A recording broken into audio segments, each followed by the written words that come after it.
Friends, welcome to my workplace at Ranaghat, West Bengal, India. This is a posterior subcapsular cataract with very soft nucleus. Nuclear sclerosis is about grade 2 in this case. Let us observe this surgery. This is the main incision with the 2.8 millimeter steel keratome. In this case, the side port also has been done by the same keratome. And now, in this case, my plan is to divide the nucleus into two heminuclei by a Prechopper. Before that, I have to do capsulorhexis. So this is 2% hydroxypropyl methyl cellulose filling up the anterior chamber, and it is applied over the corneal epithelium also for better visibility. Now I am going to do capsulorhexis with the help of a utrata forceps. The anterior lip of the main wound is lifted up so that there is minimal leakage of visco through the main wound. And when we do this, when you lift the anterior lip of the main wound, the leakage is so minimal that we can complete the rhexis without significant shallowing of the anterior chamber. The rhexis is complete. Now this is a hydrodissection by this 27 gauge cannula, and this is hydrodelineation.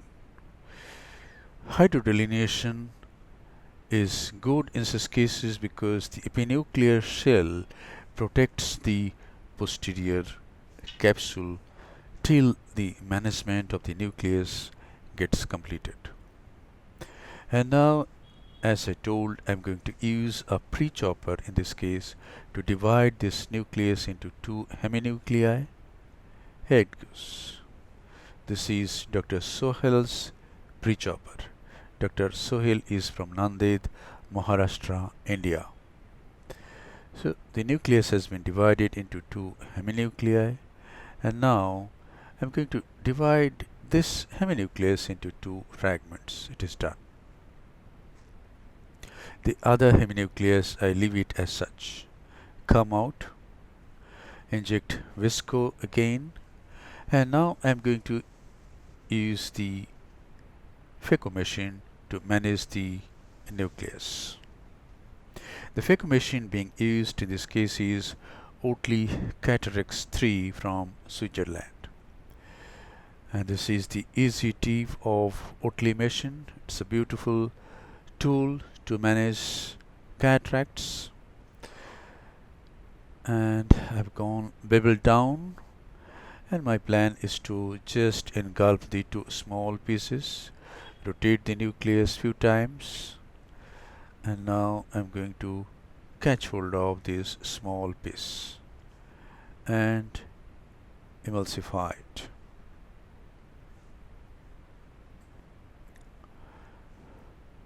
And now the other piece follows, and now I go into this heminucleus, divide it into two pieces, and manage it very safely. And now we have the epinuclear shell. After consuming half of the epinuclear shell, I go to phaco 3 mode, where the vacuum is only 250 mm of mercury and flow rate is 25 ml per minute. With this setting, I'm going to try to remove the cortex in this case by the handpiece itself. This looks very scary because we think that we can catch the posterior capsule at any moment, but actually the posterior capsule is far behind. Yes, the cortex has been removed, and now this is polishing of the posterior capsule by the irrigating fluid, irrigating jet. I'm going to enlarge the main wound a bit because I'm going to use a wide bore cartridge. So the wound has become almost 3 millimeter now. And now here goes a hydrophobic acrylic single piece monofocal intraocular lens from Johnson and Johnson. This is sensor 1.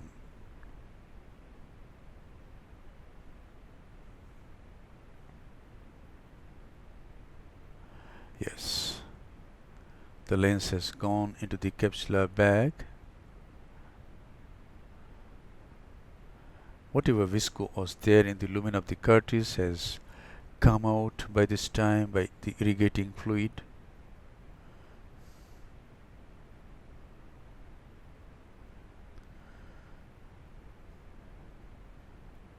The lens looks like a bit eccentric. It is probably because the haptic is taking its time to open up. This is a bit of moxifloxacin, and now I hydrate this corneal stroma on either side of these paracentesis wound so that it gets nicely closed. And now this is the final lavage of the anterior chamber. By this time the haptic has opened up nicely and the lens now appears nicely centered. The anterior chamber is formed very nicely and the case is concluded. Thank you very much for your attention. Hope this video will help you in developing your surgical skills. It may inspire you to try removal of cortex by the handpiece itself, but be sure that the antechamber is very stable, use very low vacuum and flow rate, and then you may try. But always your intuition should say that go for it. Otherwise, there are safer methods of cortical removal.